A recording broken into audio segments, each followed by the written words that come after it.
बिस्मिल्लाहिर्रहमानिर्रहीम। अस्सलाम वालेकुम। दो अहम मौज़ूआत पर गुफ्तगू करूँगा। पहला मौजू ये है कि आज़ाद कश्मीर में जॉइंट अवामी एक्शन कमेटी का एक ग्रैंड जो इजलास है वो मुज़फ़्फ़राबाद में होने जा रहा है।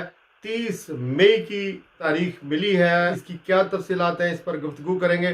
दूसरी बड़ी खबर यह है कि रूस और नेटो या यूरोपियन ममालिक के दरमियान बहुत ज़्यादा हालात कशीदा हो गए। क्या डिटेल्स हैं ये आपके साथ शेयर करूँगा।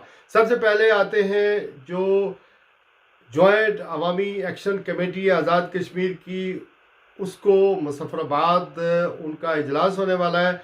और ये इजलास मुबैना तौर पर कहा यह जा रहा है कि वही कमेटी जिसने 4 अक्टूबर पिछले साल वफाकी हुकूमत के साथ जो मुआहदा किया था, वही सारे पाकिस्तान के स्टेक होल्डर, जिसमें सदर आज़ाद कश्मीर मसूद खान भी थे, ये फैसल भी थे, यहाँ फजल करीम भी थे, ये जो इस्लामाबाद वाले वफाकी वज़ीर हैं, राना सनाउल्लाह थे, कमर जमान कायरा थे, राजा परवेज़ अशरफ थे। ये सारे लोग फिर मुज़फ़्फ़राबाद जाएंगे और जो मायदा हुआ था, जो चीज़ें तय हुई थी, चूँकि इलेक्शन सर पर है और जॉइंट एक्शन कमेटी ने 7 जून को पूरे आज़ाद कश्मीर के अंदर अपने मतलबात चूँकि नहीं पूरे हुए, उस पर उन्होंने एहतजाज की कॉल दी हुई है। और ये भी कहा जा रहा है कि उस वक्त तक इलेक्शन नहीं होंगे जब तक पाकिस्तान में मुकीम जम्मू कश्मीर महाजरीन की 12 नशिस्तें उनको ख़त्म नहीं किया जाता। क्योंकि इलेक्शन सर पर है, जुलाई में इलेक्शन ड्यू है, 2021 में इलेक्शन हुए थे, उस हिसाब से 5 साल हो गए हैं। मौजूदा असम्बली को जाना है, 2 महीने की डेट है या 3 महीने की डेट है, असम्बलियाँ डिज़ाल्व होनी है और नया इलेक्शन होना है।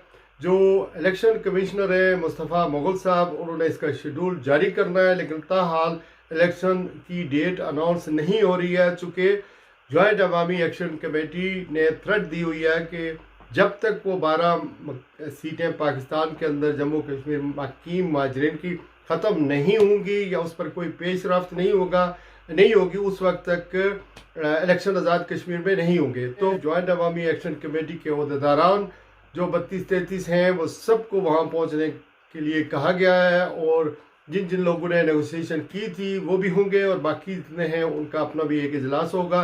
जॉइंट अवामी एक्शन कमेटी की सब कमेटियाँ भी हैं, ताजरों की कमेटी है, दूसरी कमेटियाँ, उन सब ने वहाँ जाना है और उसके बाद इजलास होगा और फिर नेगोशिएशन होगी कि आइंदा क्या लाया अमल तय किया जाएगा या इलेक्शन अगर होंगे तो उन 12 सीटों का क्या करना है। एक सजेशन ये भी है कि इलेक्शन जो है वो एज़ यूजुअल, यानी जो आज़ाद कश्मीर के 33 हल्के हैं वहाँ पर इलेक्शन करवा दिए जाएं और 12 सीटों के इलेक्शन न करवाए जाएं जब तक ये मामला सेटल नहीं हो जाता या कोई इस हवाले से कोई किसी किस्म का कोई लाया अमल अख्तियार नहीं किया जाता। देखना यह है कि आने वाले दिनों में अगर कल कोई मुज़ाकरात होते हैं, कामयाब हो जाते हैं और जॉइंट एक्शन अवामी एक्शन कमेटी इस पर मान जाती है तो फिर इलेक्शन की डेट अनाउंस होगी। अदरवाइज़ वो 7 तारीख को हड़ताल करेंगे और उसके नतीजे में बहुत कुछ बदल सकता है। हो सकता है इलेक्शन मुलतवी ही हो जाए सरे से। मैं तो आज भी ये समझता हूँ कि इलेक्शन बर वक्त नहीं होंगे, अपनी डेट पर नहीं होंगे। चूँकि इस हवाले से मेरी जो इतलात हैं वो ये है कि 28वीं तरमीम पाकिस्तान में आनी है और जब तक 28वीं तरमीम पास नहीं हो जाती, अगर पीपल्स पार्टी ने साथ दिया, नून लीग ने साथ दिया और कोई हडल्स न क्रिएट किए गए तो फिर वहाँ आज़ाद कश्मीर में का जो सेटअप है वो उसी तरह अंडरस्टैंडिंग से ही तय पाया जाएगा जिस तरह पहले होता रहा है। इस्लामाबाद की मर्ज़ी से आज़ाद कश्मीर में सेटअप होगा, वो आज़ाद कश्मीर में अपनी हुकूमत बना लेती है वो पार्टी जो भी बरसरे इक़्तिदार आती है। तो ये मामलात यहाँ पर अटके हुए हैं। दूसरी मुझे ये लगता है कि मामलात उलझने जा रहे हैं, ये इतने सीधे नज़र नहीं आ रहे हैं और फिर 28वीं तरमीम अगर आती है तो उसमें आज़ाद कश्मीर के स्टेटस को यही रहेगा या उसमें कोई तब्दीली आएगी। ये भी कहा जा रहा है कि हो सकता है इस मौजूदा जो सेटअप है इसमें कोई तरमीम लाई जाएगी या तब्दीली लाई जाएगी। नए सूबे बनने हैं आज़ाद कश्मीर का, उसमें क्या स्टेटस को इसी तरह रहेगा या उसकी जो हैसियत है या जिस तरह की उसकी तकसीम है उसको भी तब्दील किया जाएगा। ये भी चीज़ें पाइपलाइन में हैं और कहीं ना कहीं डिस्कस होती हैं। मैंने इसके हवाले से कॉलम भी लिखा था, उस तरदीद भी नहीं आई। तो ये समझ लिया जाए कि ऐसा 28वीं तरमीम में आज़ाद कश्मीर के स्टेटस का भी कुछ ना कुछ किया जाएगा कि इसका क्या करना है। और आज़ाद कश्मीर में अभी तक तहरीक इंसाफ की रजिस्ट्रेशन जो है वो नहीं हो सकी एज ए पार्टी। तो अब देखना ही है कि तहरीक इंसाफ इलेक्शन आज़ाद बैनर के नीचे लड़ेगी, आज़ाद हैसियत से लड़ेगी या किसी और नाम से लड़ेगी। दूसरी अहम खबर यह है कि रूस और जो यूरोपियन यूनियन है या नेटो है उनके दरमियान कशीदगी पाई जाती है। उसकी वजह यह है कि रूस ने अटैक किया है रोमानिया का एक शहर है गलातस, उस पर एक 10 मंजिला इमारत थी, वहाँ पर एक ड्रोन हमला हुआ है और उस इमारत में आग लग गई और 2 अफराद जो हैं वो ज़ख्मी हो गए। कहा यह जाता है कि ये माँ और उसका बेटा था जो ज़ख्मी हुए हैं और इस पर बड़ा शदीद रद्द-ए-अमल नेटो ने और यूरोपियन यूनियन ने दिया है। इस पर जो मार्क रुट हैं जो नेटो के जनरल सेक्रेटरी हैं, उन्होंने ये कहा है कि जितने भी हमारे मेंबर स्टेट हैं यानी नेटो के जो मेंबर हैं, चूँकि रोमानिया नेटो का भी मेंबर है और फिर यूरोपियन यूनियन के अंदर भी शामिल है। 27 ममालिक की यूरोपियन यूनियन है, 32 ममालिक नेटो के मेंबर हैं, रुकन हैं।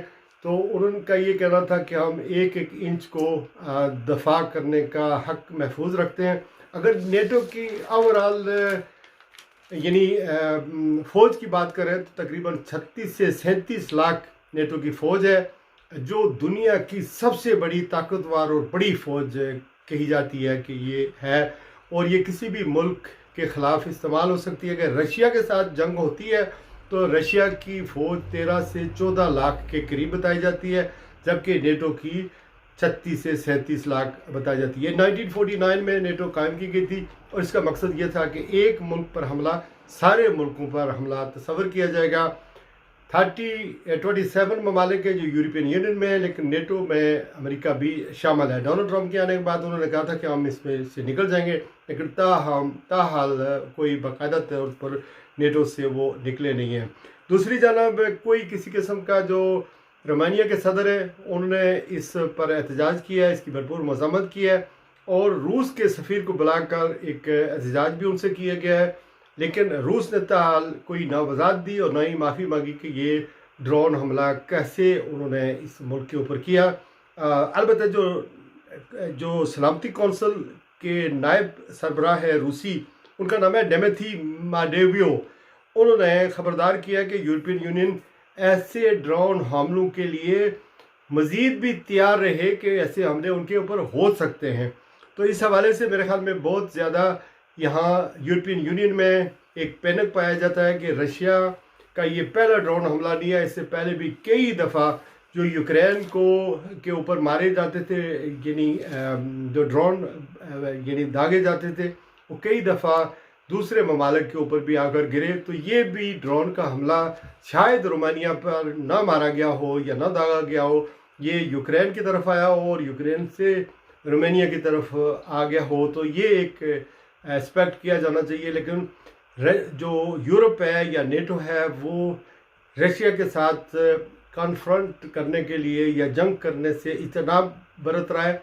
2022 में जब यूक्रेन पर रूस ने हमला किया तो उसकी वजह ये थी कि यूक्रेन नेटो का मेंबर बनना चाहता था और रशिया नहीं चाहता था कि वो नेटो का मेंबर बने। अगर नेटो का मेंबर बन जाता तो इसका मतलब ये था कि अगर नेटो पर हमला होता है, यानी यूक्रेन पर हमला होता है या यूक्रेन ये सारे जो है मिलकर रशिया के ख़िलाफ़ लड़ाई शुरू कर देंगे, तो इस वजह से रशिया ने उसको ऑक्युपाइड करने के लिए पर हमला कर दिया।